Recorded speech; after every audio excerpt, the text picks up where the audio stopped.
ಕೇವಲ ಬೆಂಗಳೂರಲ್ಲಿ ಮಾತ್ರ ಈ ರೀತಿಯ ಆಕ್ಸಿಡೆಂಟ್ ಆಗಿರೋದಲ್ಲ, ರಾಮನಗರದಲ್ಲೂ ಕೂಡ ಒಂದು ಆಕ್ಸಿಡೆಂಟ್ ಆಗಿದೆ. ಅದು ಕೂಡ ಹೊಸ ವರ್ಷದ ಸಂಭ್ರಮಾಚರಣೆಯ ಸಂದರ್ಭದಲ್ಲಿ. ಹೌದು, ರಾಮನಗರ ಜಿಲ್ಲೆಯಲ್ಲಿ ಹೊಸ ವರ್ಷದ ದಿನವೇ ಆಕ್ಸಿಡೆಂಟ್. ಬೈಕ್ ಹಾಗೂ ಕಾರು ನಡುವೆ ಡಿಕ್ಕಿ ಆಗಿದೆ. ಪರಿಣಾಮ ಓರ್ವ ಮಹಿಳೆ ಸಾವನ್ನಪ್ಪಿದ್ದಾರೆ. ಮೂವರಿಗೆ ಗಂಭೀರವಾಗಿ ಗಾಯವಾಗಿದೆ. ಆಸ್ಪತ್ರೆಯಲ್ಲಿ ಚಿಕಿತ್ಸೆಯನ್ನು ಮುಂದುವರಿಸಲಾಗಿದೆ.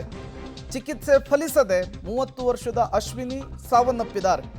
ಮಾಗಡಿ ತಾಲೂಕಿನ ಕುದೂರು ಬಳಿಯ ಲಕ್ಕೇನಹಳ್ಳಿಯ ಬಳಿ ನಡೆದಂತಹ ಆಕ್ಸಿಡೆಂಟ್ ಇದು. ಬೆಂಗಳೂರು ಮಂಗಳೂರು ರಾಷ್ಟ್ರೀಯ ಹೆದ್ದಾರಿಯಲ್ಲಿ ಈ ಆಕ್ಸಿಡೆಂಟ್ ಆಗಿದೆ. ಬೈಕ್ನಲ್ಲಿದ್ದಂತಹ ಭವಿಷ್ ಹಾಗೂ ಸ್ನೇಹಿತನಿಗೆ ಗಾಯವಾಗಿದೆ. ತತ್ಕ್ಷಣಕ್ಕೆ ಅವರನ್ನು ಆಸ್ಪತ್ರೆಗೆ ದಾಖಲಿಸುವಂತಹ ಕೆಲಸ ಆಗಿದೆ. ಕಾರಿನ ಸ್ಥಿತಿಯನ್ನು ನೀವು ಗಮನಿಸ್ತಾ ಇದ್ದೀರಿ. ಸಂಪೂರ್ಣವಾಗಿ ಅಪ್ಪಚ್ಚಿಯಾಗಿ ಹೋಗಿರುವಂಥದ್ದು, ನಜ್ಜುಗುಜ್ಜಾಗಿರುವಂಥದ್ದು. ಕಾರಣ ಬೈಕು ಮತ್ತು ಕಾರಿನ ನಡುವೆ ಮುಖಾಮುಖಿ ಡಿಕ್ಕಿಯಾಗಿದೆ.